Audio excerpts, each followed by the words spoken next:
Good evening, social media. Welcome to Veterans Breakfast Club. I'm going to be letting everybody in here. Thanks for joining us.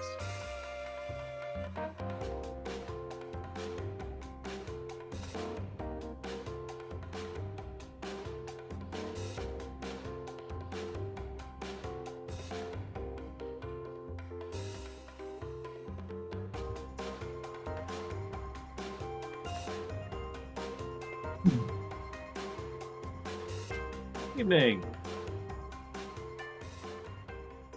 Good evening, everyone. Welcome to Veterans Breakfast Club, Greatest Generation Live for Thursday, January 16th. I'm Sean Hall. I'm the Director of Programming with the Veterans Breakfast Club. We have been around for 16 years, and we've been here for a community of listening around veterans and their stories to connect, educate, heal, and inspire. That's our mission. Happily serving that mission. There's a lot of new faces joining us tonight because our special guests, which Glenn will get to in just a minute, Lars McKee and Nick Devaux. You've all seen them, maybe met them here on VBC at one time or another, but we have a great program lined up that they're going to be leading us in with our host, Glenn. Glenn, how are you doing tonight? Doing excellent, Sean. Thank you. Nice to be here again. Absolutely. And for those of you new to us, please check out our website, www.veteransbreakfastclub.org, to find out everything there is to know about us, all of our past events, all of our future upcoming events, our magazine. I'll get on all that a little bit later with the station break, but we invite you to become donors of the VBC so you can help us continue to bring out these quality programs week in and week out, Monday night, 7 p.m. and Thursday night, 7 p.m. Thank you so much for being here. Glenn, take it away. Okay. Thank you very much, Sean. Yeah, another nice Thursday evening in Pittsburgh. Only a couple inches of snow today. We're doing just fine, and it's a pleasure to see everybody, a lot of familiar faces and some unfamiliar faces. So for those who don't know, I'm Glenn Flickinger. I host this almost every Thursday night program called Greatest Generation Live for the VBC. It's obviously everything World War II, from authors to veterans that we can still find and interview, to experts on various aspects of World War II. So we're really pleased tonight to have a couple of experts on about a part of World War II of which I would say I know next to nothing.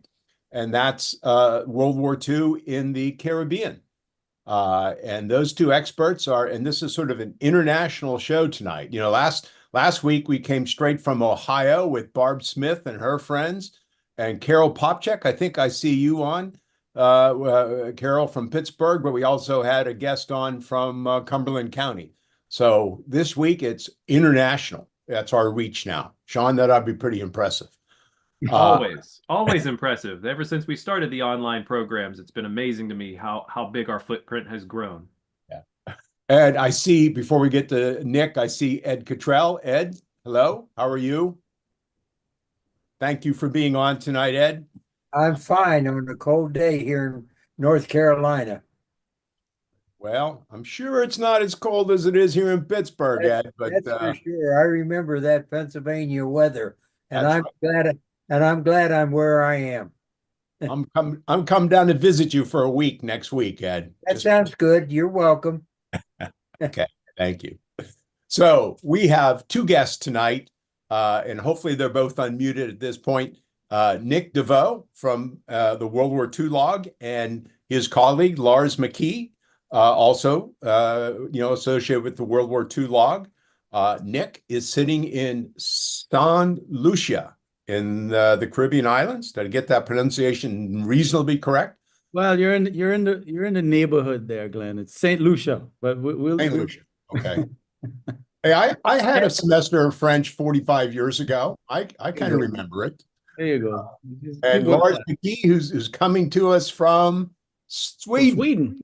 Sweden. All the way back from Sweden. All the way back from Sweden, where it's 1 a.m. in the morning there, and Lars is closer to our time. So they're going to present on World War II in the Caribbean, which is going to be fascinating. We've been working on this. They've been doing 99% of the work. I've just been coaching them a little bit here and there, and they have just an excellent PowerPoint that they're going to run us through. But we'll stop for questions here and there. Okay. I should chime in real quick and say that tomorrow is Ed Cottrell's 103rd birthday. My gosh. Holy Oh Toledo. gosh. So Okay. happy birthday, Ed. then, Ed. Happy birthday, Ed. 103. Woo. I've been complaining about hitting 70, so no room for complaints. You know. So, without further ado, because it's a fairly detailed program, let's pull up the we have to give Lars the ability to pull up his PowerPoint, and let's let them start. All right, so we're just going to get straight into it. Thank you very, very much, Glenn and Sean, and all of you in the Veterans Breakfast Club community. I'm no stranger to some of you because you guys have been so good to us over the years with the Logbook Project. And of course, Mr. Cottrell, he is definitely one of our signatories, and we would just want to say happy birthday to you, sir. So great to have you here. And I hate VBC to do this because every time we have to present, they present somebody who's a much bigger stature who should just do the show. But anyway, be that as it may, we're going to make a stab at it. Good evening again, everybody. And we are here. My co-pilot and I, Lars McKee, are going to present the Battle of the Caribbean to you tonight. We'll try and get through this very quickly. It's going to move pretty quick, but as Glenn said, we'll stop for questions. So tonight we're going to try and answer these questions. Why did the Caribbean become a maritime battlefield? And what role did the region play in the Second World War? And if we can't answer those, we might have a little discussion about who does Todd's hair, but let's keep going. Just to make reference to some of the sources and anybody who's interested, The Long Night of the Tankers is an amazing online downloadable PDF book that is just filled with some amazing stats and figures. If you want to really get into this, I would highly recommend it. And then the U-Boat War in the Caribbean by Mr. Kelshaw is a sort of a go-to book for all things that happened here in the World War II. So these two, let's keep going. So we're just going to play, we're actually working on a documentary about this, and we're just going to steal just a short intro clip that sets the scene for what played out here during World War II. So go ahead.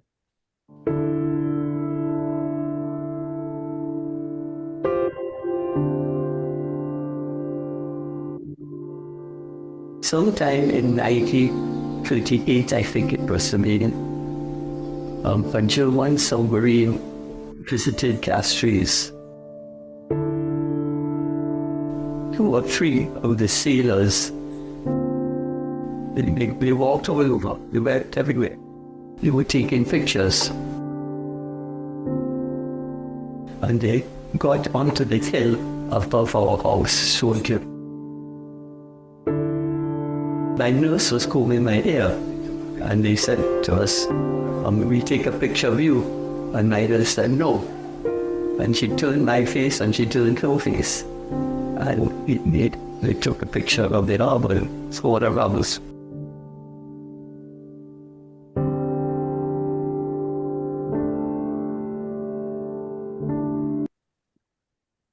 Right. So that just sort of sets the scene. And the point of that is to say that the Germans were very much in the area in the years leading up to the outbreak of war in 1939. As Miss Doris Boland there said, they were in here with their cameras taking pictures of the various harbors in the islands, and they absolutely had the lay of this land.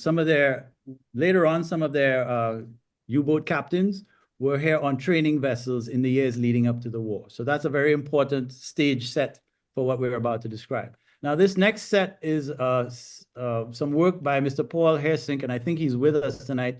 He should definitely raise his hand. Paul is doing an amazing job of trying to map every single ship that was sank in the Second World War. And there are nearly 20,000 vessels that were sunk. And so this is his work that he's very kindly allowed us to present to you. And we're just going to go through very quickly an optical view of all the ships as they sink in the years of the war. So here we have 1939, and the purple ones are the Allied vessels, 1940, and the green ones are the Axis. So 1940, and this is kind of like a disease. It just begins to spread out of Europe. 1941. So you see how it begins to move across, but still the Caribbean is untouched at this point. The next slide is what we are really going to be focusing on, 1942. And you just see all this comes across like a red tide into the east coast of the US and into the Caribbean region. And just to show you the rest of it is 1943. where just as soon as it comes, it goes. So it's really an intense period in 1942 that we're going to focus on. 1944, as the Pacific War begins to heat up, and again, you see the green becoming prevalent, 1945. And then we just show you globally for the entire war. This is the mayhem that is left. And of course, ships are ships. It's not like a battlefield where you go clean it up or try to anyway and move on. These things are still out there in the ocean. So 20,000, you said, 20,000 ships. 20,000 ships around the world. Wow. So thank you, Paul, because like I say, Paul is he's a Canadian cartologist, and this is his passion, is putting this information together. So he's sitting there stitching all of these ships and mapping them in his work. It's a phenomenal job that he's doing. So next slide. But as I say, we're going to focus on 1942. Now, the important thing is to understand we're going to set the stage for what plays out in 42. And this is called our pre-Pearl Harbor timeline. And if you'll just bear with me as I run through some of the things that are happening in the American republics on this side of the Atlantic. Of course, in 1939, the war breaks out, and right away, there's a declaration of neutrality by all the countries of North, Central, and South America. But immediately, by December, there's already the first little fracas down in Uruguay with the Graf Spee that gets sunk in the first skirmish between the British and the Germans, again, naval. So everything that plays out, keep going, Lars, everything that begins to play out is happening on the water side, on shipping. In April, Norway is invaded, and that's significant because it puts a very large fleet at risk. And the Allies now begin, especially England. Remember, England's still fighting this war pretty much on their own. And the focus becomes who is controlling the ships. Keep going, Lars. By May, the Americans have created something called Operation Pot of Gold. And this is something that it's a sort of a knee-jerk, quick reaction to mobilize 100,000 troops in the event that Brazil is invaded, to mobilize and defend 2,500 miles of Brazilian coastline. By June, of course, France falls. And that really sets Britain completely on its own now.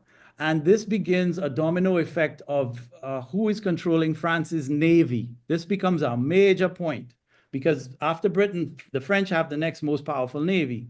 And this sets off a chain reaction of perhaps one of the most somber events between the Brits and the French, where Churchill decides there is no way he's going to allow the French navy to fall into German hands. And he goes, the bulk of them are in the Mediterranean, and he sets off something called Operation Catapult. And very sadly, they go and neutralize some of the French capital ships, and 1,200 sailors are killed in the process. That sours relations terribly between the British and the French, especially as regards to their navy. There's a Havana conference where they sort of ratify the neutrality. This is back in the Americas now. I'm switching gears a little bit. And the other thing is important here is that in the Caribbean, you have these overseas territories, these colonial islands. They're owned by the Dutch, the British, of course, and the French. And essentially what they want to recognize, there's a very uneasy alliance that's happening in America. And the United States is very aware that it's fragile, and they don't want to disrupt that. So, but they want to affirm, especially in the German minds, that they will not settle for any kind of change in the status of the existence of the islands. So they just sort of reaffirm that, look, we'll stay neutral, but we're not going to allow any change in the alliance of these islands that belong to European territories. So everything must remain. If there's any attempt to change anything, the Americans will step in. In August, because of the angst between the British and the French that coming out of Operation Catapult, the situation in Martinique begins to boil up because there are some French ships sitting in Fort de France. And we're going to get into that in more detail. But at this point, the Americans actually step in because the British are very determined to take out or neutralize whatever ships are there in Fort de France. But the Americans, again, because of this uneasy alliance between North, Central, South America, they really want to keep the diplomacy just sort of very even keeled, and they don't want to disrupt anything in Martinique. So they, at this point, step in and they become the guardians of what's happening in Martinique. So the British take a back seat there. And then by September, the Brits now are really fighting for their lives. This is where the Battle of Britain begins. And the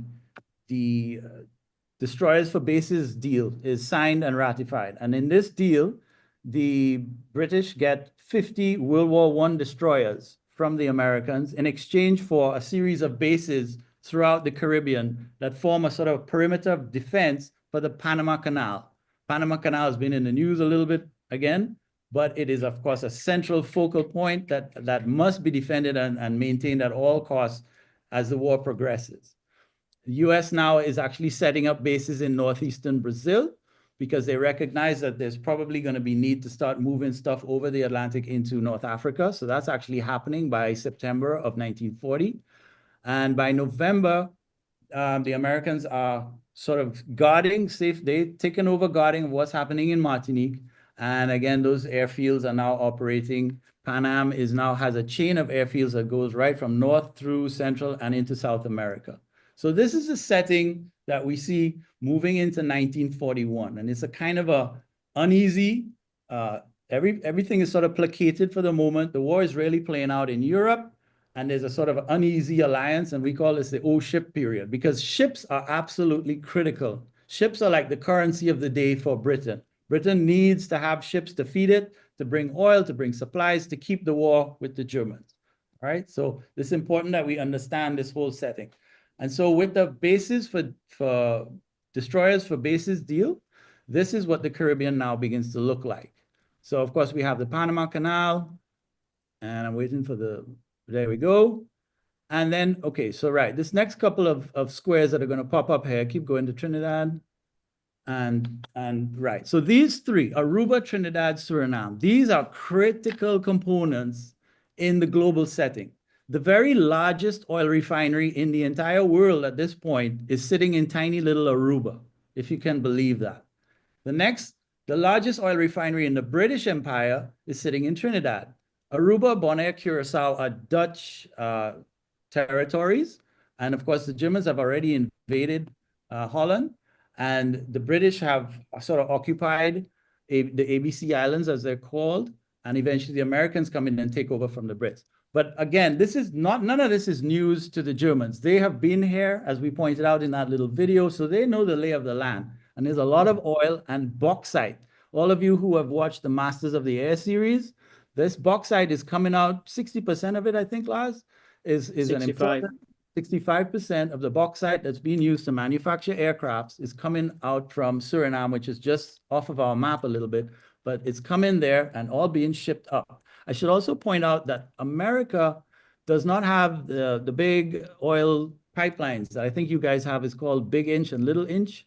They're not in existence at this point. And so your oil for your eastern cities from Philly, Atlanta, New York, Washington, all of that oil is coming out of the Gulf and being shipped up on the East Coast. So that's another important thing in terms of the movement of what resources are coming from this part, from the Gulf of Mexico and from the Caribbean proper. That's a really important point.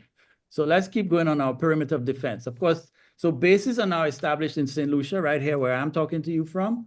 And of course, we have Martinique and Guadeloupe, which are the two sort of thorns in the side of this whole mess. It flies in the ointment, if you will, because the governor of these two islands, once France falls, the governor of these two islands decides that he is going to support Vichy France. He's going to recognize and support Vichy France. And that starts to creates a tension and a problem. Let's keep going. So we have bases in Antigua. We have bases, of course, in Puerto Rico, Jamaica, and Cuba. And there's also bases in the Bahamas. So again, we have this sort of perimeter of defense that is built out. But all of this is really geared towards a perceived attack from the air to defend the Panama Canal.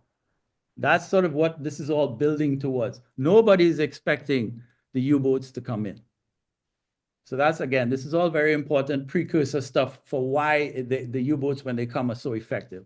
So let's keep going. So now we're going to zero in a little bit on what's happening between Martinique and St. Lucia, because it creates this whole situation. Keep going, Lars. It creates a very interesting dynamic. So as you see, I'm talking to you from Castries, which is right there, little St. Lucia down below. and above us is Martinique, and that's a distance of less than 30 miles. All right, so here we are in June of 1940, and France has fallen, and Admiral Georges Robert, this is a gentleman they call out of, he's in retirement. They call him out, and they want him to be the governor of these territories, Martinique, Guadeloupe, and French Guiana. And Robert, for whatever reason, decides he's going to line himself up with Vichy France, who had ultimately taken their instructions from Hitler, from Berlin. And as I mentioned already, keep going through them now. Yeah. So some of the French fleet are at various stages around the world deployed when at the fall of France. And along comes the Bern, which is the French have one aircraft carrier. It's called a Bern. And it's loaded up with 106 newly purchased American planes. And it shows up here in June in Fort-de-France, along with a cruiser called the Jeanne d'Arc and another ship called the Émile Bertin. The Émile Bertin is perhaps the fastest naval ship in any navy in the world. It does something somewhere in the region of 35 to 40 knots. And just to add a little bit of intrigue, the Émile Bertin is loaded with 286 tons of French gold. Because at the point when the Germans invade France, the French empty out their vaults. They send 1,000 tons over to New York, another 1,000 end up in North Africa, and 286 aboard Émile Bertin ends up right there in Fort-de-France. At the time, it had a street value of 311 million. Today would be 24 billion. And just so you know, 311 million could get you a couple of capital ships, including the Yorktown and the Enterprise, and leave enough over to about 80 million left over to buy you gas and ordnance in 1942. So that's the significance of what's sitting there in Fort-de-France. Some other ships arrived, some tankers, some merchant vessels, so that they end up with about 25 major ships sitting right there in Martinique. And remember, ships are really the currency of the day, especially where Britain is concerned. And critically, Martinique now is 1,300 miles away from the Panama Canal. So based on the speed of the Bern, that meant it had about a strike rate period of about 3 to 4 days where it could mobilize. This is all conceptually now, right? But conceptually, it could mobilize and be near enough the Panama Canal to send off a one-way set of flights to bomb the canal. A la what you guys did with, help me out, what was the name of the mission? Doolittle, the Doolittle raid, right? Where you sent off the aircraft carrier and the planes took off and you just went and just made a ceremonial bombing of Tokyo, but it was enough to let the Japanese know that you meant business. A similar kind of thing. Now, I would venture to say that had the Bern showed up post Pearl Harbor, this would have ended very differently. But again, Pearl Harbor has not happened yet. This is June of 1940. And so again, America determined to keep this uneasy alliance going, just let sleeping dogs lie, and the ships remain there unmolested. But the Brits are really, really concerned about these ships. They don't like this at all. So let's keep going. So Admiral Robert is he's a pretty wily guy, I think, because he's dancing on this tightrope between Berlin, between America, between Churchill, and he's trying to placate and keep everybody happy. So in a very crafty move, he takes all the planes off of the Bern and he parks them on the side, just there overlooking the harbor. And that's what these photographs are showing. The Americans come in and they give him some ultimatums, though. They say, listen, the first thing is that the ships that are in Fort-de-France have to be withdrawn from the armistice that you've signed. And there's 3 other things that he tells them. They say, right, and then you have to notify us about any movement of these ships. You have to give us, I think it's 24 or 48 hours notice. We're going to post one of our guys there on Fort-de-France, there with you in Martinique. And lastly, we think you should send the planes back. But by this time, like I say, Admiral Robert, this guy has obviously been around the block a few times, and he puts the planes there and he convinces the Americans, look, I don't have an airport, which is true, he didn't. And they're basically exposed to salt water and they're just going to rust away quietly. And in fact, that's actually what happens. And to his credit, Martinique becomes this sort of, it becomes a sort of a stalemate. It just sits quietly through the rest of 1940 and into 41.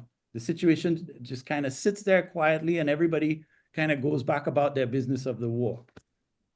So let's keep going here a little bit. So yeah, again, 1941, you see there's really not much going on in the Americas. Everything is kind of calm and quiet for the first part of 41 anyway. And then this happens. Thank you, Nick. Most welcome. Like I said, surprise. So this is a tip of the hat, everybody, to, of course, Glenn's mother, Virginia Flickinger. She's one of our more recent signatories in the logbook, and we were absolutely delighted to have her because Ms. Flickinger was a nurse's assistant there in Pearl Harbor when the sky started to fall on December 7, 1941. And to her left, on the left side of the screen, is Donald Stratton. Donald Stratton served aboard the USS Arizona, and the circle in the middle is his duty station when that ship was hit and exploded. And he survived because somebody on a ship next to it threw a line over to him, and he and 3 other crew members climbed off hand over hand. And both of these esteemed, amazing individuals are signatories in my father's logbook. Mr. Stratton is actually one of the few that I took that picture myself, and I witnessed as he signed and entered his name in my father's logbook. So that was a really, really amazing moment. And we got Glenn's mom to sign, and here she is holding up the book, and she signed on the left side, right opposite Mr. Stratton, and above Ken Potts, who also served on the Arizona. But we present this here as sort of this is a kind of a transition point in our presentation. And I think let's go to the next slide, because this obviously changed. This is a game changer. And this is an extract from a police war diary in St. Lucia. I think this is dated the 11th of December, 1941, so a couple of days after Pearl Harbor. And right away, you can see the scrutiny is back up. And the report says, Admiral Hoover is going to order the surrender of the Navy and military armaments in Martinique. And if they don't surrender, Martinique is going to be bombed. All right, so that's just some local correspondence that's happening here. And I think, let's go to the next slide. I think, did we say this was a point where we were going to take a break and see if there were any questions? Yeah, No. I think it's good. We're about 20 minutes in. Are there any questions that the audience would like to pose? If anybody would like to raise their hand, I don't see anything in the chat. I don't see any hands being raised, so I think we're okay to continue on. All right. Well, if everybody's still awake, we will Everybody's continue. Everybody's fascinated, Nick, by the They're understanding a word I'm saying. But anyway, all right. So we've set the stage. We've sort of set the stage now where we have this perimeter of defense. The Americans have moved in. They've built their bases. Pearl Harbor happens. America is now firmly in this war. And any restraint that Hitler had on Allied shipping in this part of the world, the gloves are off, and he releases his submarines. And so the first thing is that Operation Drumbeat occurs in early 1942. The Germans come out, and the American East Coast is lit up like a Christmas tree, like the 4th of July, and it becomes dead easy for them to torpedo ships in a massacre. It's a turkey shoot, it's fish in a barrel. The Germans are surprised. They can't believe how easy this is. And as you see there on the right-hand side of the screen, the ships just start to go down in droves, and it catches everybody off guard. So most of this happens in 1942. So Operation Drumbeat is the first part of Hitler's foray into the war against America after Pearl Harbor. So let's keep going. So of course, with the occupation now of France, Germany can set up its U-boat pens in the Bay of Biscay on the west coast of France. They now do not have to deal with the English Channel. They can completely avoid any having to fight against the Brits as they come over, and they have free access into the Atlantic Ocean. It is a 3,500-mile trek down from there into the Caribbean and across to the east coast of the US. Let's keep going. And they built these massive U-boat pens. And this is the instrument of death that is unleashed on us in this part of the world. So a couple of things about this. So we're talking about internal length of about 200 feet and width of 14 feet. And can I interest anybody in a cruise, a 6-week cruise with 50 of your best buddies on this little, essentially a test tube? You're gonna have 2 toilets, one of which is gonna be packed full of food because this is a 6-week trip. Oh, and by the way, there's no air conditioning, and it's gonna be hot and humid. Any takers? Maybe not. But that's what this was. It was 2 weeks to get across the Atlantic, 2 weeks to cause mayhem up and down, whether it be the East Coast of the US or in the Caribbean, and 2 weeks to get back. That was about enough fuel for the trip, the round trip. These are some of the interior living conditions, right? Let's keep going. So importantly, we need to point out that the submarines for this campaign were equipped with this very powerful 4-inch deck gun that could fire a 50-pound projectile about 10 miles. That becomes important for something that plays out in Operation Neuland. So again, you see them holding the shells. So they would use a combination of torpedoes and shells to sink some of the ships. Let's keep going, Lars. But that's going to be important as we go back. So yeah, so we see Operation Drumbeat kick off, and it's very successful. The submarines go back and report, of course, everything to Donitz, who immediately locks and reloads, pulls in 5 of his best guys, and he says, right, now we're going into the Caribbean. And so here we are. The stage is completely set for the Battle of the Caribbean. So let's keep going. Now, one of the things that we've been struggling with is we have to define an area for our own research. We're doing a book and a documentary about this, and people will throw different numbers around. But of course, depending on how you define the area, the numbers increase or decrease. So from our purposes, and this is also very much a work in progress, this is how we've chosen to define our Caribbean. In the Caribbean, you have something called CARICOM, which is an association of English-speaking states that form a circumference around the Caribbean Sea. So you have Belize over in the west, and then you have like the Bahamas to the north, Jamaica, and then the islands of the archipelago coming down to Trinidad. And then in South America and the south east side, you have Guyana. So that's kind of like a rough outline. And then, of course, the Caribbean Sea, and for purposes of our study, we're incorporating Cuba, Hispaniola, and even Puerto Rico. It's an area of 1.6 million square miles, 6,800 mile perimeter. And, you know, as I've been doing this work, I really have put myself in the position of whoever it was that had to defend, suddenly found themselves woken up one morning with the task of defending this area. We're talking 80 years ago. These are impoverished nations, a lot of remote bays and quiet places where different submarines can sneak in and out. It's a nightmare. But so this is how we define our Battle of the Caribbean area for us. Next slide. And so here it is. This is Operation Neuland. And again, it's a turkey shoot. It's fish in a barrel. More than 300 ships go down in 1942. A loss of about 5,000 merchant mariner lives. Now, this is all playing out at sea.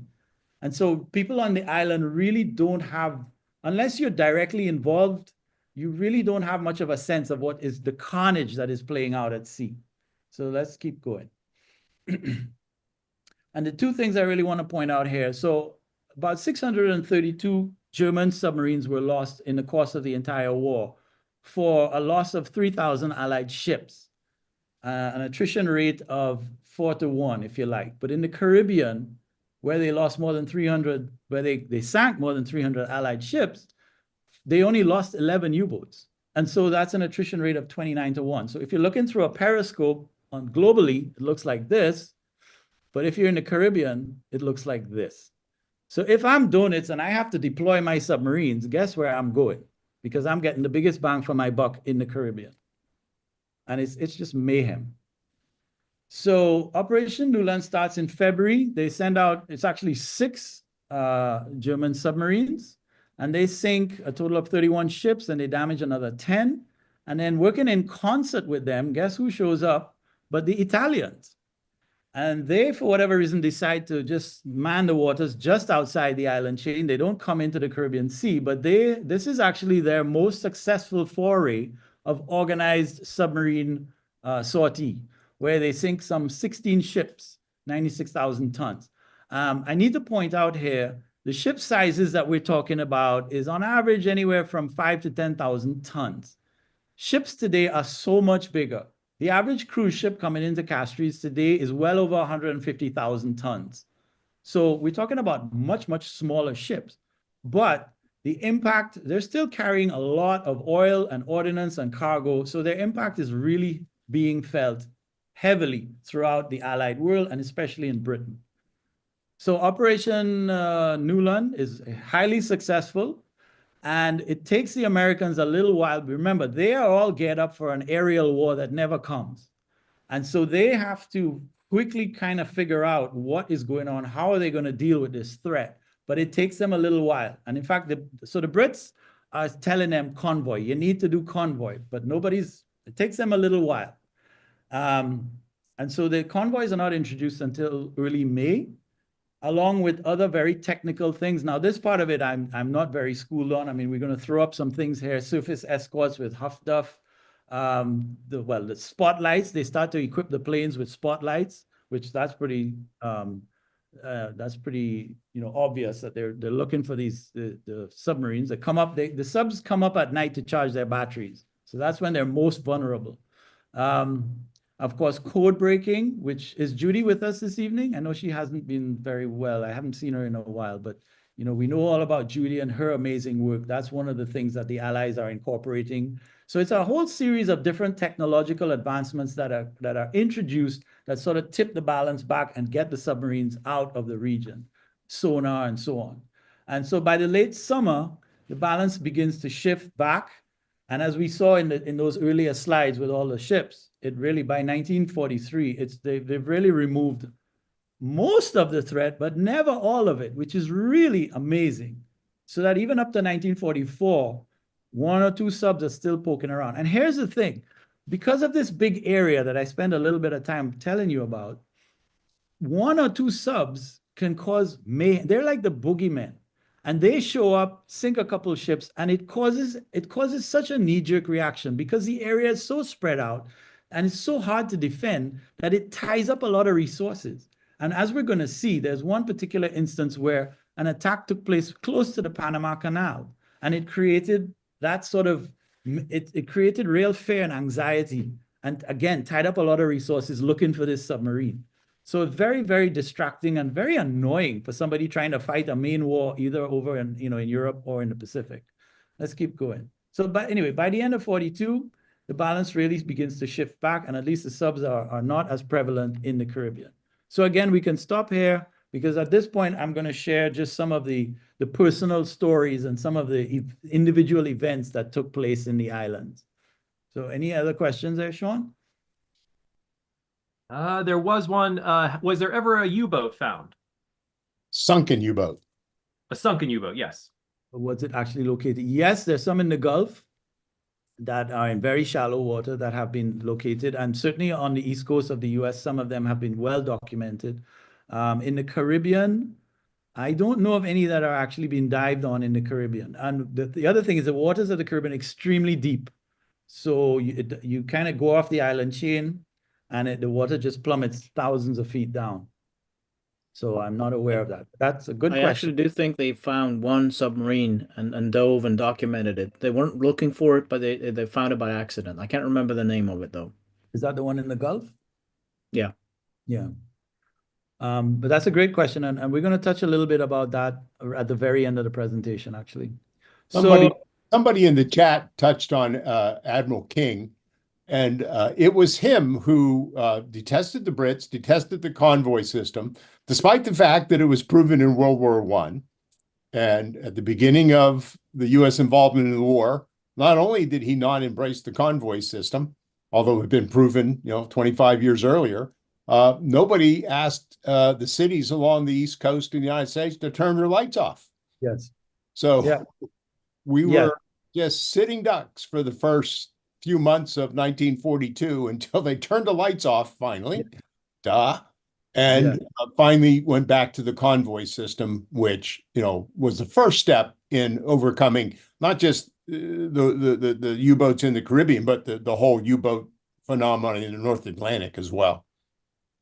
Yeah, and thank you for that, because you're right. And so there's a lot of the unity is not there. There's a lot of disunity, and people are dying in the meantime. Another very important distinction between what takes place in the Atlantic versus what takes place in the Caribbean. In the Atlantic, you have these the wolf packs, where the subs are coming at you, in a coordinated grouping of several submarines. That never happens in the Caribbean. And the other thing is the convoys are still actually exposed in the Caribbean because you have all these islands with the various passages, and the subs can lurk, and they do. They hide in different spots along the way, so that even when the convoys are introduced, the subs still find a way to come out of nowhere and just sort of, harass them and disappear again. It's really two very different operating theaters and styles of warfare. Quite fascinating.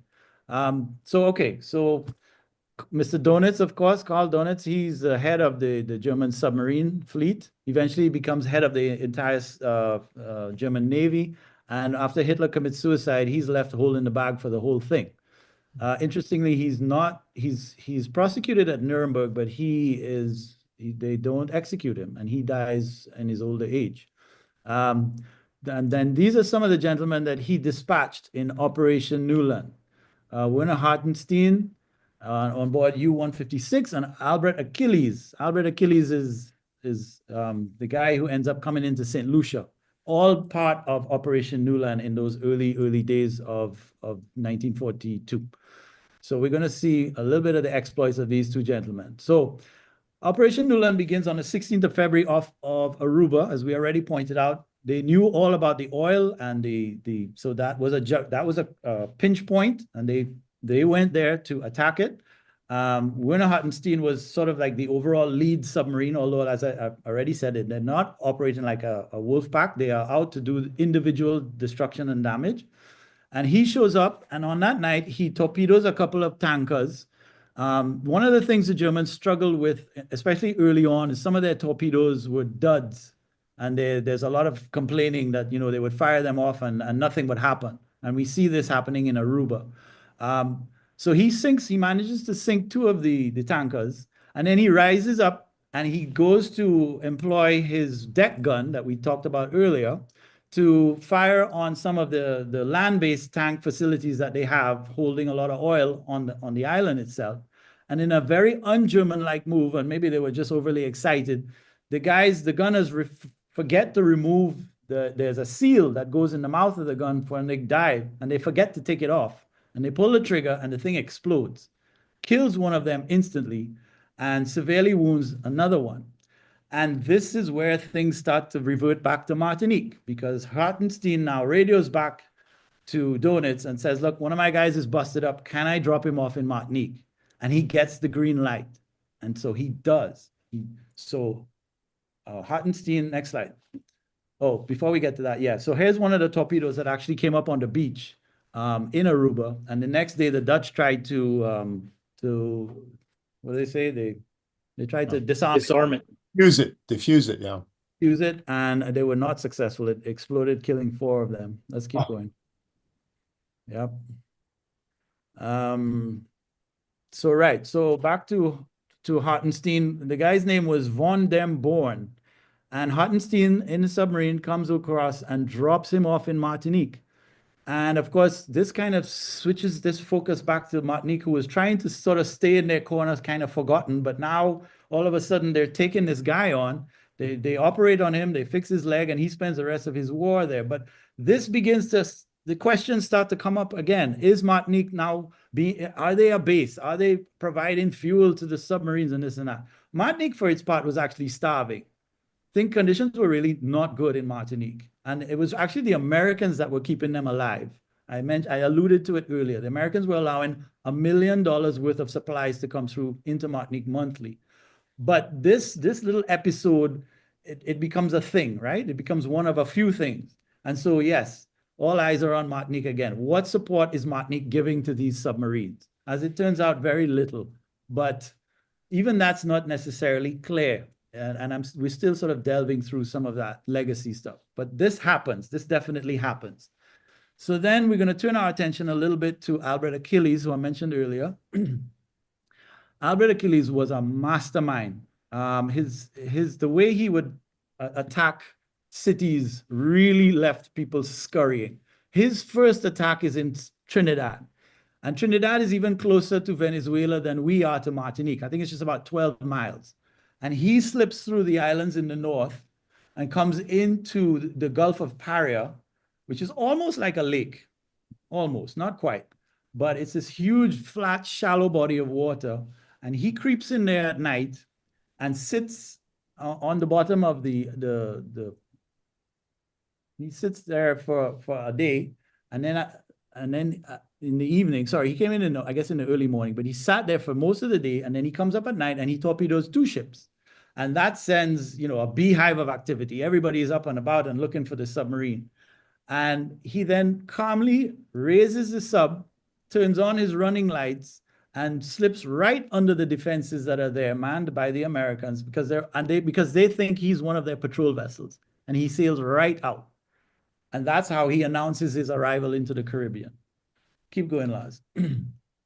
Now, this is his actual report card, and I'm jumping ahead here a little bit.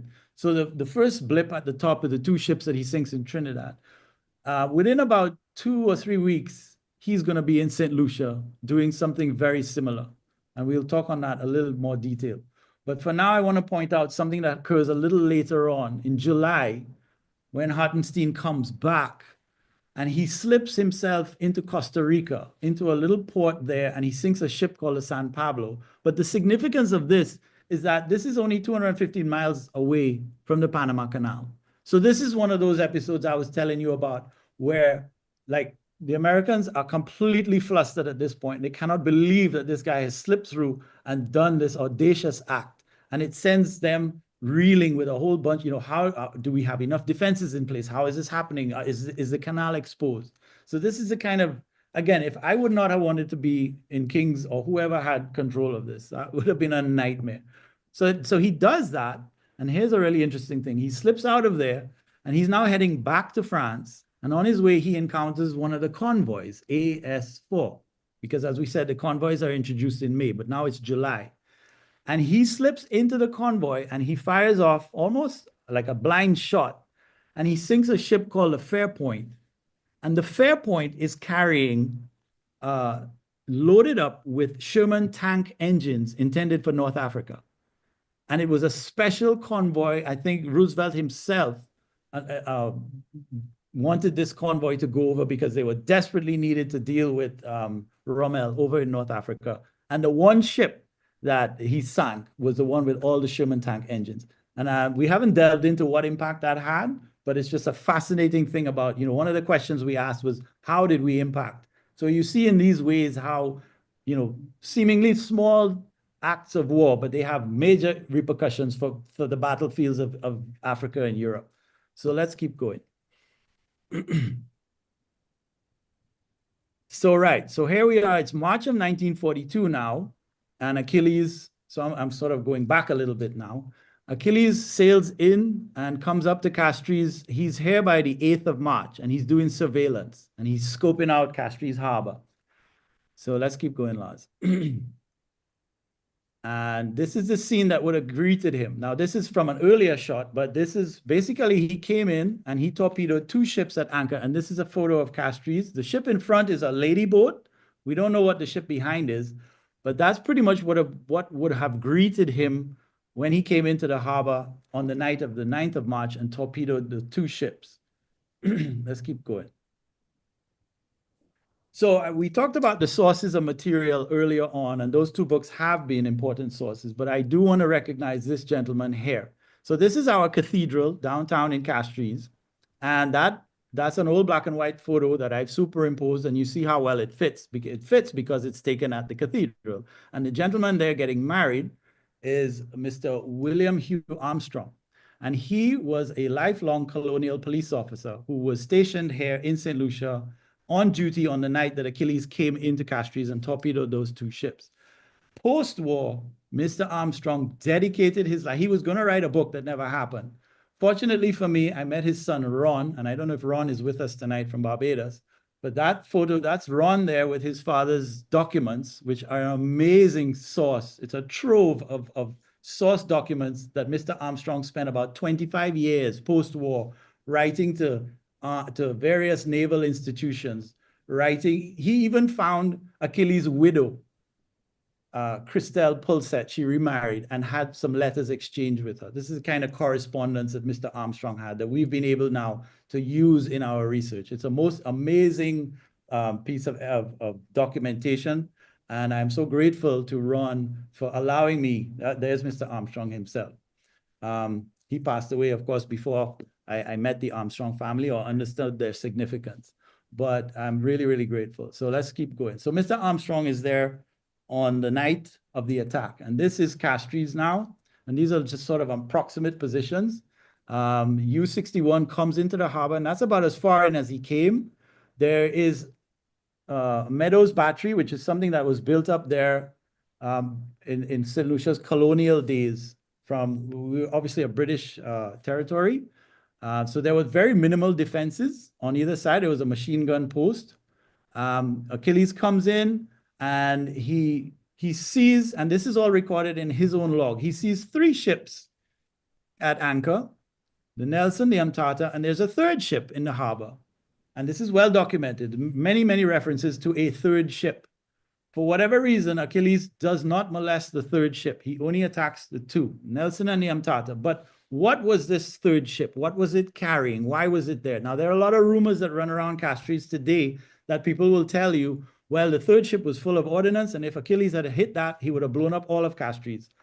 So again, we've been digging, but we couldn't find the actual name of the ship. But here comes Mr. Armstrong to the rescue. We now know, and that ship should be familiar to those of you there in Chile, Pittsburgh, that flag in the middle. Does that look familiar to anybody? That's the flag of the city of Pittsburgh, yes, no?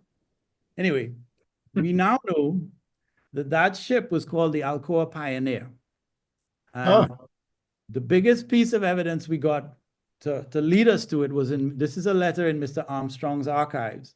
And this is, you see, it's on Alcoa Steamship Company letterhead. And in the middle there, it says, as for the affair at Castries, I recall that the Alcoa Pioneer was in the harbor.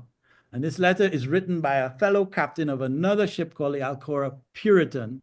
And you can Google this online. The Puritan sank in the Gulf of Mexico. And there's some amazing video footage of a submersible going down and going through. The Puritan was actually sunk. They used a deck gun to sink the Puritan. So again, shout out to Mr. Armstrong for leading us to this. And through some other research, we've now conclusively proven that indeed it was the Alcoa Pioneer. And chances are it actually did have a significant amount of ordnance on it. And that if Achilles did hit that ship that night, it probably would have been of some significant damage. But for whatever reason, he did not. In 2017, a propeller from one of those ships was recovered on Castries, and it remains on the dock today.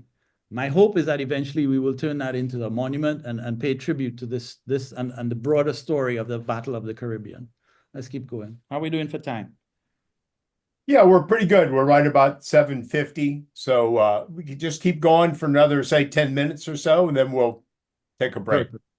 So as a result of that propeller coming up, I saw a Facebook post one day with somebody saying that their family story ran through this. And it turned out to be a young lady named Sabrina Titley.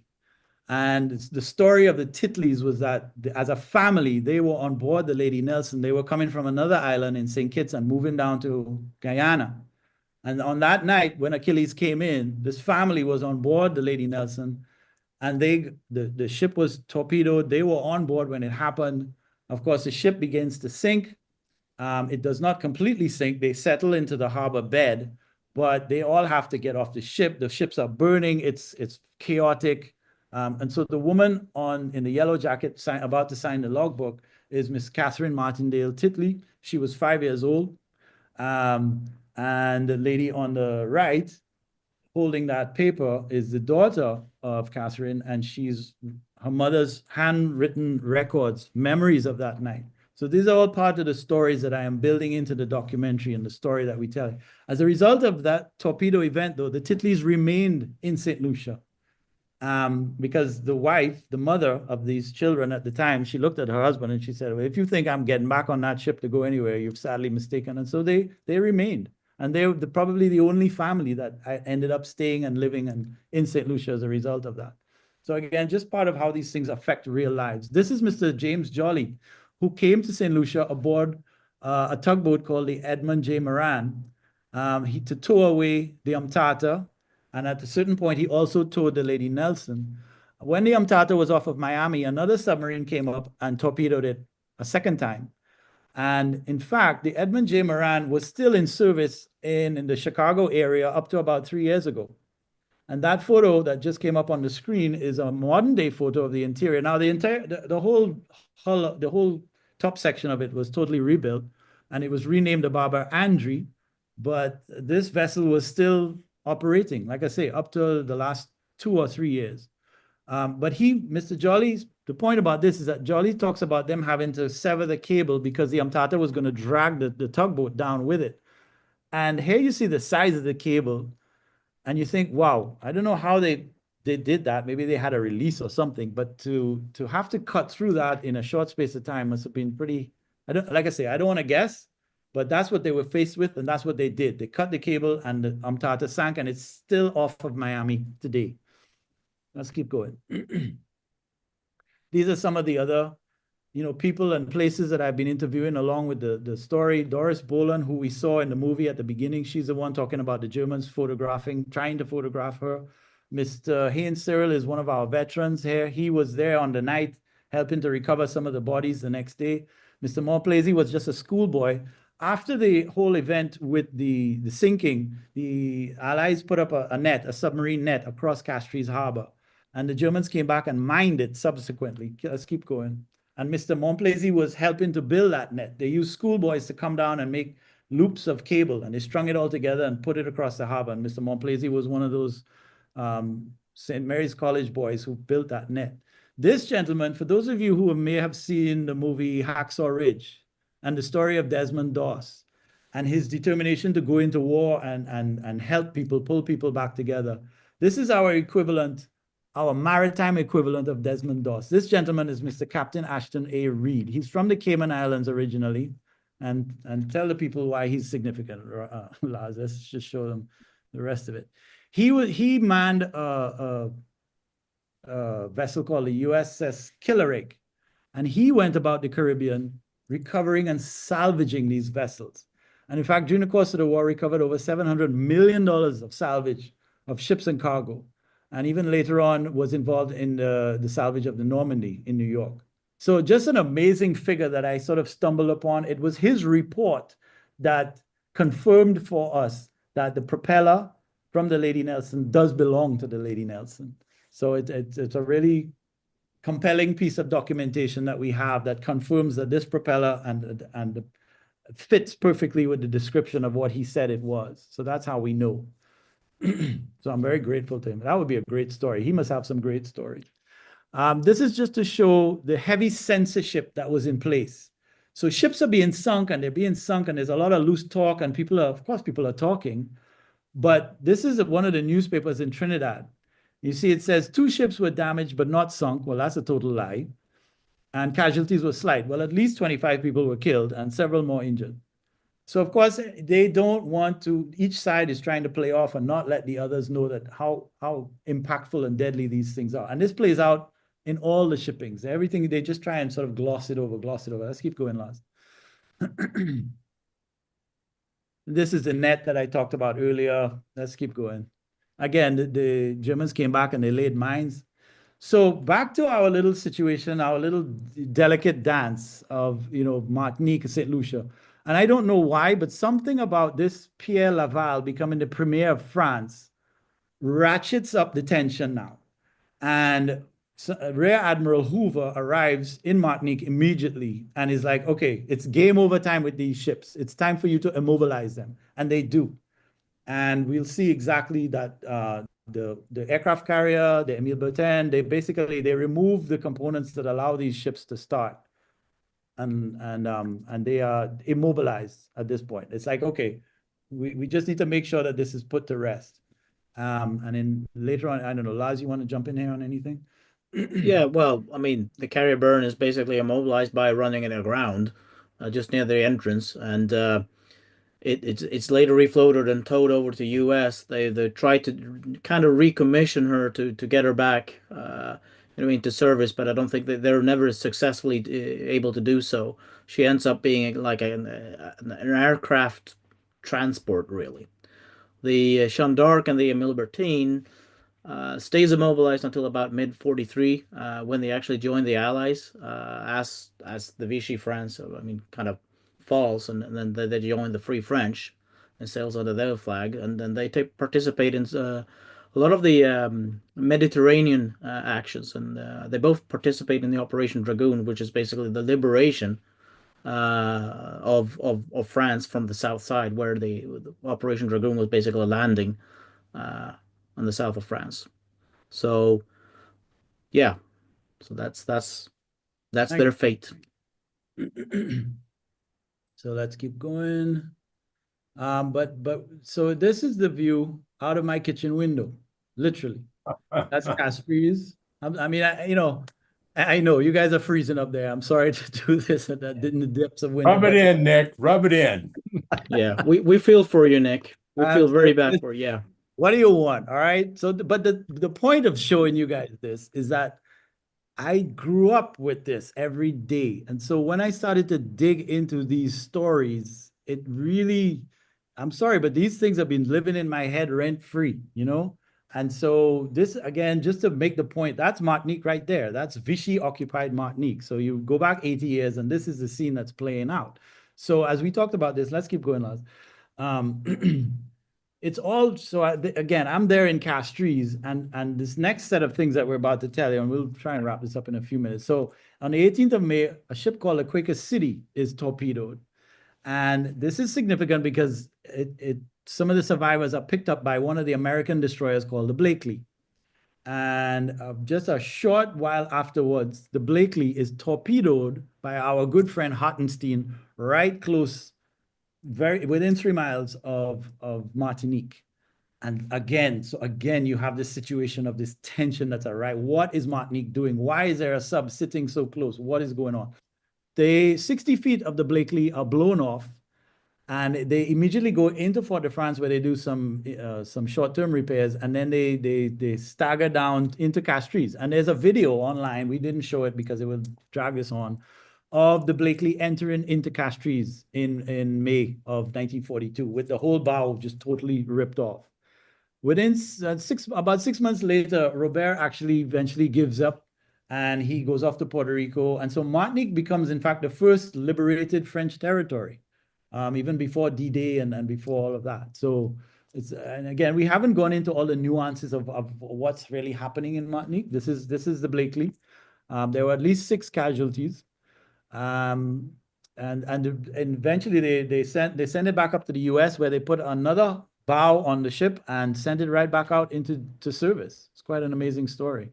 I really tried hard to get one of the survivors there to sign the logbook, but they had all passed away by the time I came along.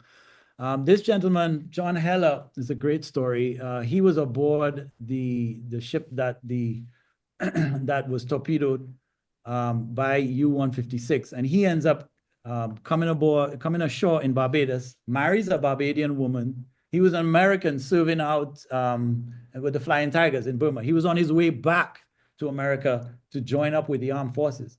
Instead, he finds a bride in Barbados, and he ends up posted into Trinidad, and he works loading up the planes with ordnance. And it is suspected that a year later, Hartenstein actually meets his death. They bomb his submarine about 200 miles due west of Barbados, and it is probably from a unit that Mr. John Heller worked with. And then this is the really crazy part. The Lady Nelson was later refloated and became a hospital ship, and after the war went back into regular service. And Mr. Heller and his family emigrated back to the US aboard the Lady Nelson. It was just one of those crazy things that played out. I don't know if his daughter is with us tonight, Ellen. She may be here. I certainly told her about this. So if you're here, Ellen, thank you so much. And Ellen has been a great source of material of her father. Again, the lady on the left, her name is Sandy Joseph. She's of St. Lucia. Her dad was a St. Lucian, served in the Merchant Marines, and was torpedoed 3 times. And the lady on her right is a woman by the name of Josephine Pratchett, who was on a ship called the Laconia. Now, this is outside of the Battle of the Caribbean, but you should look this up. The Laconia event is a significant event. The ship was torpedoed by Hartenstein. It is just, that would be a whole night by itself. But thankfully, both of these ladies, with their amazing stories, are both signatories in the logbook. And it's just the relation here is that it's Hartenstein in 156 who interacts with this ship, the Laconia. And here she is, Miss Pratchett, signing. She's still alive, signing the logbook. So let's just keep, I think we're almost at the end. So again, 1942, this is what's playing out. By 1943, the Allies have really, the shift in the response mechanism is now in full play, and the submarines are withdrawn, and the war is really moving back towards Europe now. As I mentioned, the Lady Nelson was turned into a hospital ship and transported more than 21,000 wounded Canadian veterans home during the balance of the war, and also thousands of war brides after the war. So this ship, that propeller that's sitting on our dock, there's thousands of Canadians walking around today who could point to that propeller and say, you know what, my family legacy and story runs through that. So I'm really hoping that we will be able to turn that into a proper monument to tell this whole amazing story. Let's keep going, Lars. We're almost done, guys. Thank you for your patience. Some of you may have seen the recent movie 6888 about the all-black female battalion. There were many West Indians, Black West Indians, who signed up and served and did their part. This lady is my pleasure to introduce Miss Ina Collymore Woodstock. She was not part of the 6888. Let me make that very clear. But she has her own story to tell. She lives over there in Barbados now. She's now 107 years old. She is a signatory in the logbook, and she went off into the British Army. She's the oldest living female British veteran alive today. She went over the Atlantic in a ship called the Rumitaka. She was in a convoy, so she would have sailed through these waters at these dangerous times. She got over to England, and they put her in a typing pool. And she informed her superior officer that she did not come all the way to type. And so they then sent her to, and she served actively in radar. And she served in England and also in Belgium. And we're still trying to get all the details of her story, but this is one of our very own equivalent of the 6888, if you like. And I just felt that these are the types of stories that need to come out because they've been in the shadows for far too long. I'm so delighted to be able to just share her story with you tonight. I think we're there. We're just about at the end now. And again, so this is a little bit about legacy stuff now.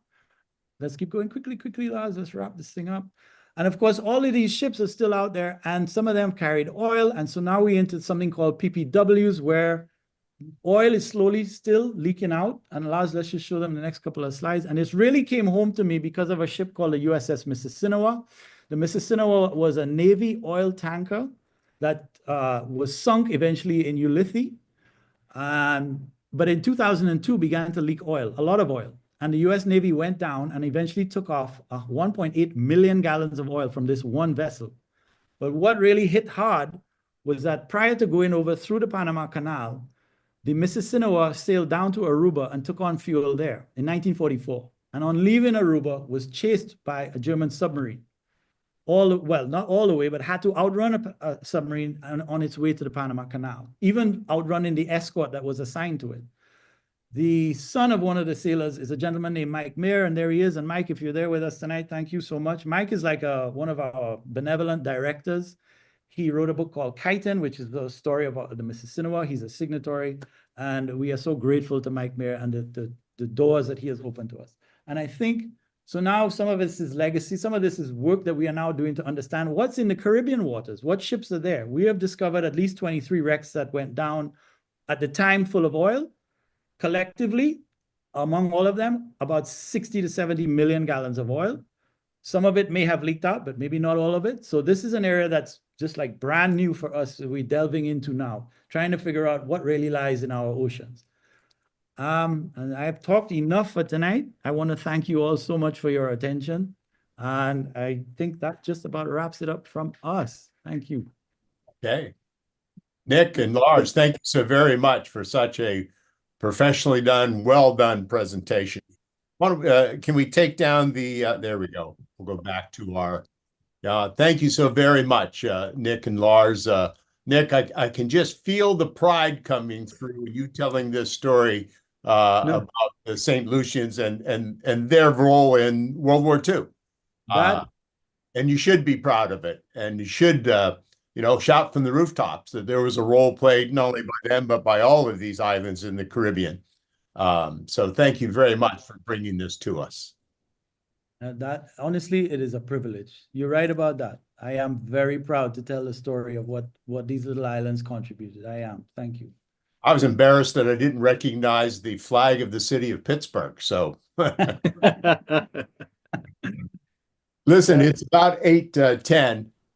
Sean, why don't we we've really shortened this break we take. So we'll go through that for a couple of minutes, then we'll come back for some Q&A. Sure. Sean? Sure.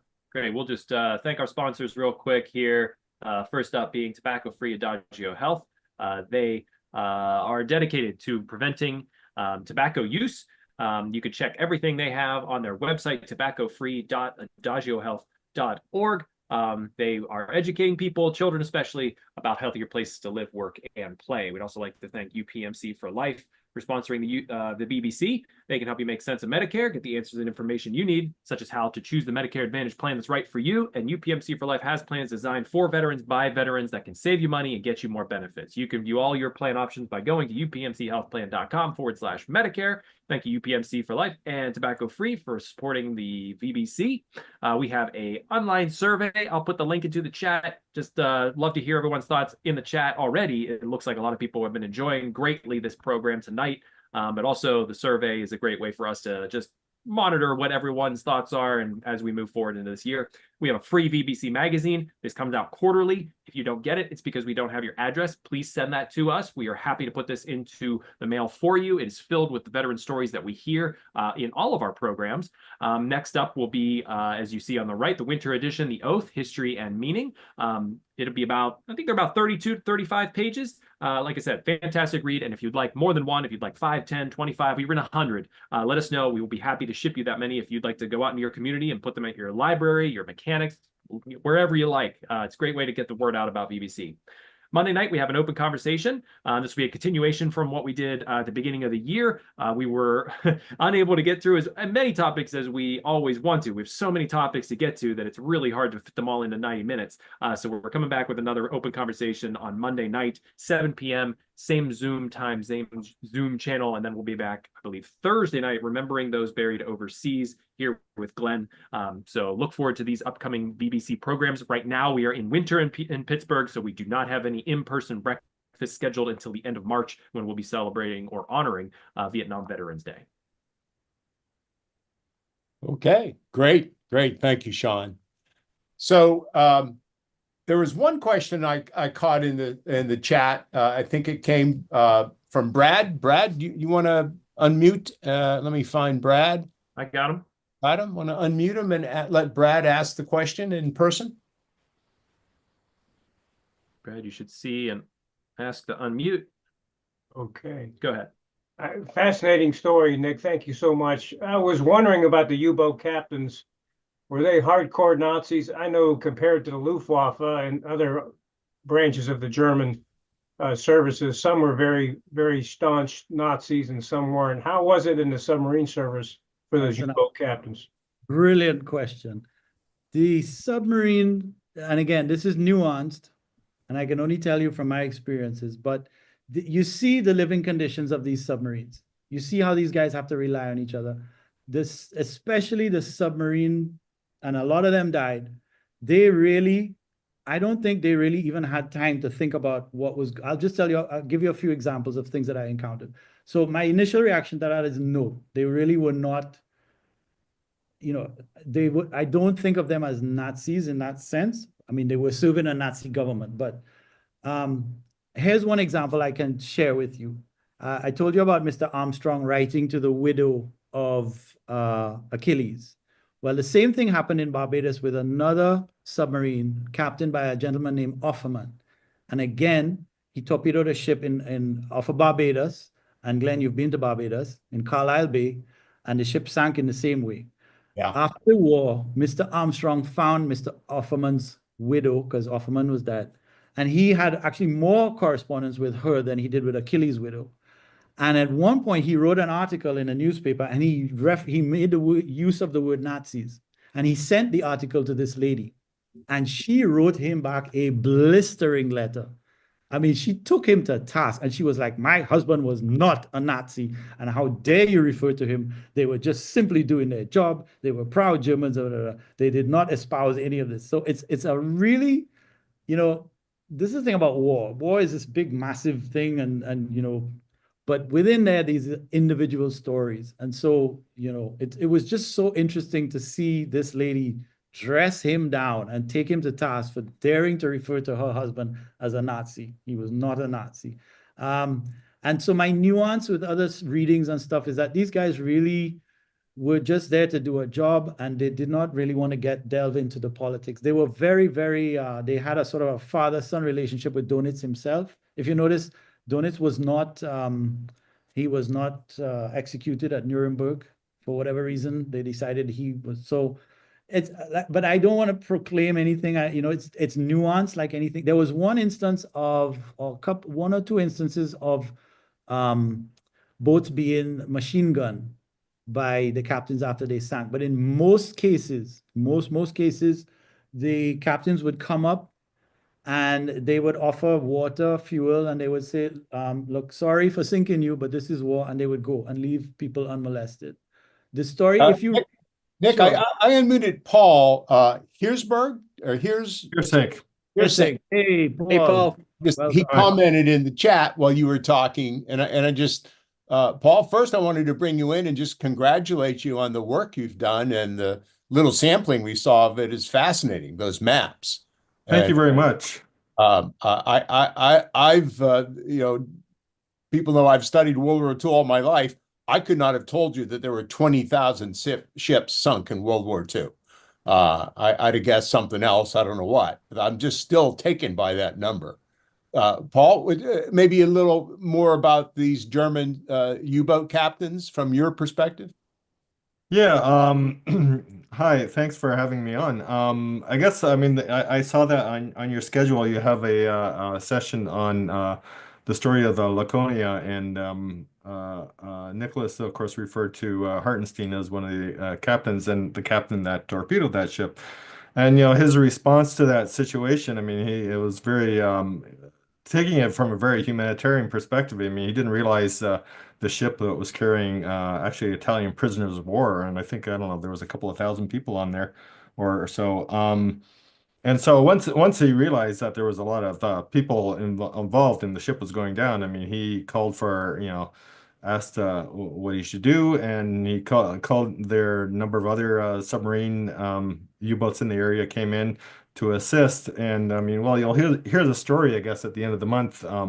It's a bit of a complex story, but it's a very interesting one, and it kind of shows, sometimes in the war you're caught in this sort of murky gray area, and you're trying to do right in your own situation. And yeah, it's a really interesting one. It's you can't, I mean, the whole war, of course, was a horrible situation. I mean, the way the Nazis started out and finished and stuff, but there are also some good people involved on both sides. But yeah. That's going to be the theme of our January 30th program, is sort of humanity in war. Yeah. Hartenstein Laconia is one example. Colin is on with us. He's going to be telling that story that night. Colin, any comments on this? Well, it's just that, what Hartenstein did was not really that unusual. Remember the U-505 that was captured by the Gallery Task Force off the coast of West Africa? Right before that happened, the U-505 did the same thing when they sank a ship. A lot of the U-boat commanders did that early in the war, but then because the Laconia incident got the U-156 and the other submarines attacked by a B-24, because Hartenstein had put the message out in the clear, hey, even if you're British, come help to get these people, we're not going to shoot you or anything. Hitler put his foot down on that and said, I'll court-martial the living hell out of the next commander that does anything resembling that. But a few still did. Yeah. Okay. Carol Wagner has posted a question. Nick mentioned U-boats came up to recharge their batteries at night. Can you explain further what kind of fuel did they run on? Nick, Sure. You want to take a shot at that one? They ran on regular old diesel, but at night they had to come up to run the generators to charge up the batteries again. The batteries allowed them, I want to say just a couple of hours submerged. But otherwise it was diesel, and it's just regular old diesel. Later on, the Germans introduced what they called milk cows, which were basically a larger type of submarine tanker that they deployed into the Atlantic so that the guys could come back after a sortie, refuel, and go back and extend the tour. But it was all about oil and access to oil. Everybody, if you're going to go to war, you need to figure out your energy and your logistics. If I can just jump in here, I want to recognize Mr. James Krause, who's in there. I saw he posted something. James wrote an amazing book called Bird in the Deep, and it's about the USS Partridge. That was one of the older World War I era ships that was called in to do minesweeping and just general assistance in the Caribbean. It's a great book.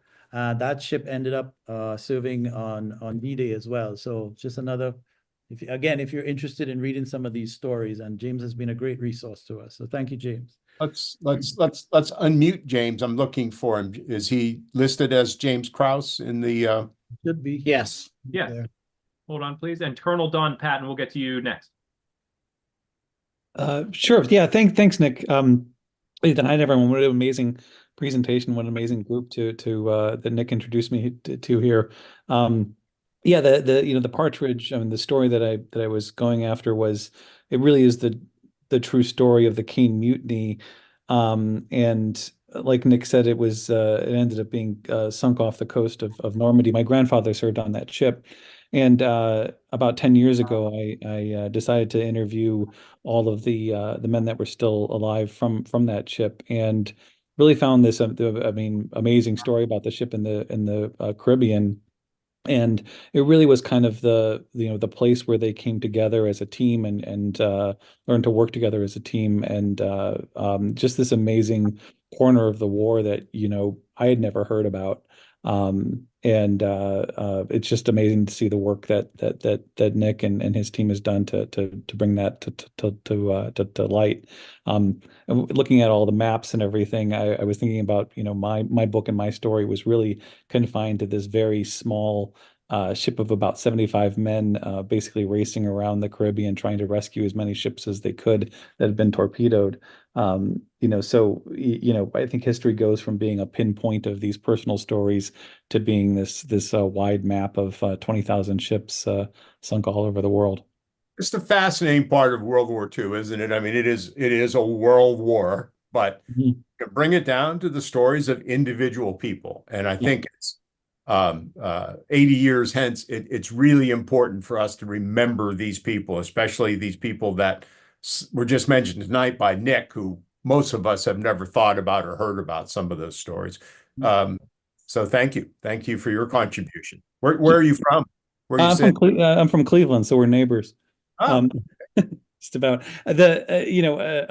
just one more story there. The captain of that ship, Jim White, he was the captain of the USS Partridge, and lost his ship off of Normandy. And I received a recording of him, a cassette recording, about 15 years after he passed away.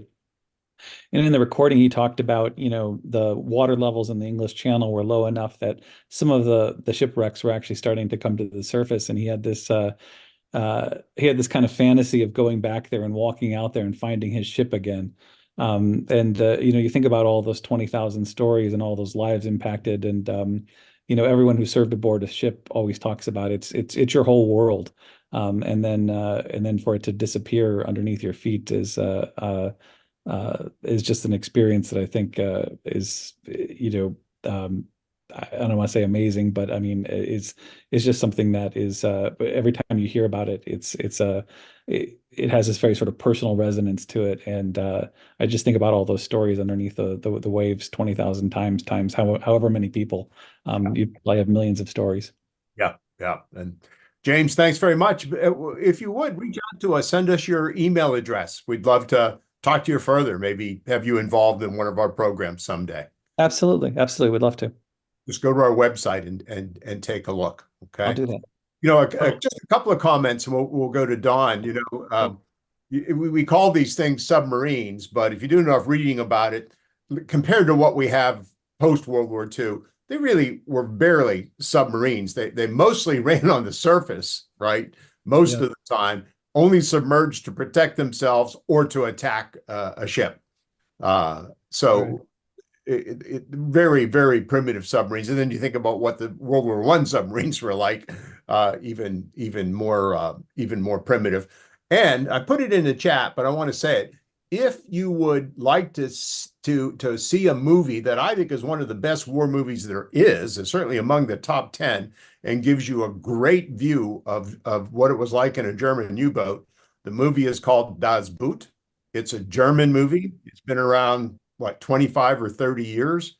It's just excellent. And it's in German, but you can find it dubbed in English. So if you're interested, look up Das Boot. Das Boot. There's also the director's cut that's in English. All the actors spoke English and they redid their roles voiced over in English. Oh, I got to look for that then. Yeah. Don Pat, you had a comment. A couple of things. Glenn, I'll call you in the next couple of days. We had our program this week, and so I'm just recovering from that. But one of the questions I actually posted for comment, a lot of the planes early on flew from Florida down to Brazil and crossed the Atlantic over to Africa. Did the U-boat presence affect any of those ships or the aircraft in that operation of crossing into the European theater through Brazil and Africa?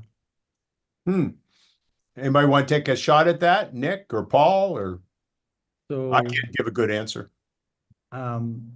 Sorry, could you just I caught some of the question, but I was a little distracted by something you said before. Just rephrase it very succinctly, if you would. Many of the aircraft that transited to the European theater flew from Florida down to Brazil and then crossed into Africa. And I was curious if there were any instances where the submarines had an effect on that transiting of the aircraft. Not so much. At the end of the day, it was different air units that were tasked to go out and attack, look for the submarines. So there wasn't really very much interaction. Yeah, Laz. Yeah, no, I don't think per se that the U-boats had any impact on the freedom of movement or the air superiority in the sense in the area. However, a lot of the war diaries and a lot of the submarines were spotted and reported. There are instances where the Pan Am pilots basically reported sightings of submarines, whether they were true or not, that's another thing. But so all of that route was actually helping in terms of surveillance. I'm talking about the Pan Am flights that was going there and some of the transport pilots that were going across. So, but I don't think, no, it wasn't any, the U-boats per se did not have, they feared aircraft, so they would dive as soon as they saw one. So they were having no impact. But I thought maybe they could attack the land, the base in Brazil. I mean, it seemed like that would be a great target for the submarines. Absolutely. At least in the beginning of 1942, when they still had that deck gun with the range, yeah, the 50-pound HE shell that can do some damage at 15 shots a minute. That can do some serious damage. Now, I have not any knowledge. I'm not saying that there isn't one, but I don't have a knowledge on that. Yeah. So having lived in Brazil a long time, I can tell you, I would guess the issue there, Don, was the distance involved. You fly from New York to Brazil, half the flight is over Brazil. It's a big country, and the idea of those German U-boats being able to get that far with any consistency would have been, I think, difficult. Well, it was really a ferrying function more than anything, but they flew from Florida to Brazil. It wasn't from New York. It was from Florida. Yeah, through the Caribbean and down the coast of South America to there was a air base near a Brazilian city called Recife, and I can't remember the name of it right now. But yeah, then they made the hop over. Exactly. One of the things that in the chat here, there's been a little back and forth about the importance of shipping and so forth.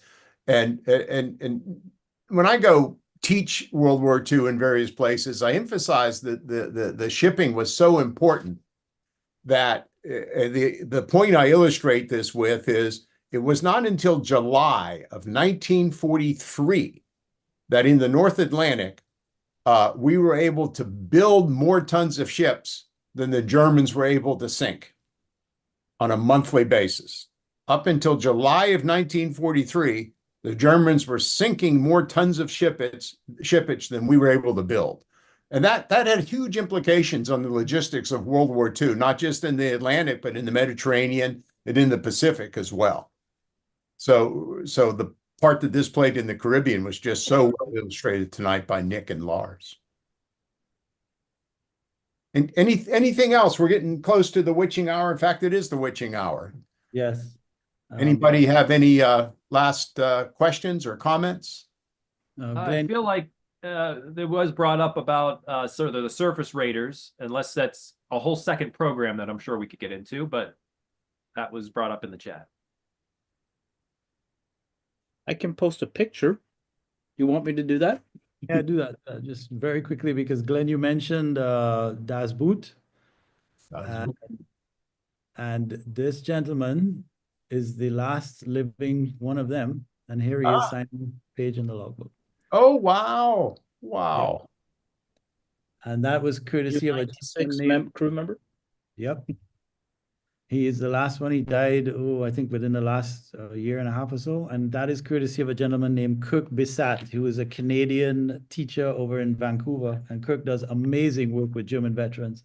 And this gentleman wasn't given interviews. He was talking to nobody. And Kirk is the German veteran whisperer. And there he is signing a page in my dad's logbook.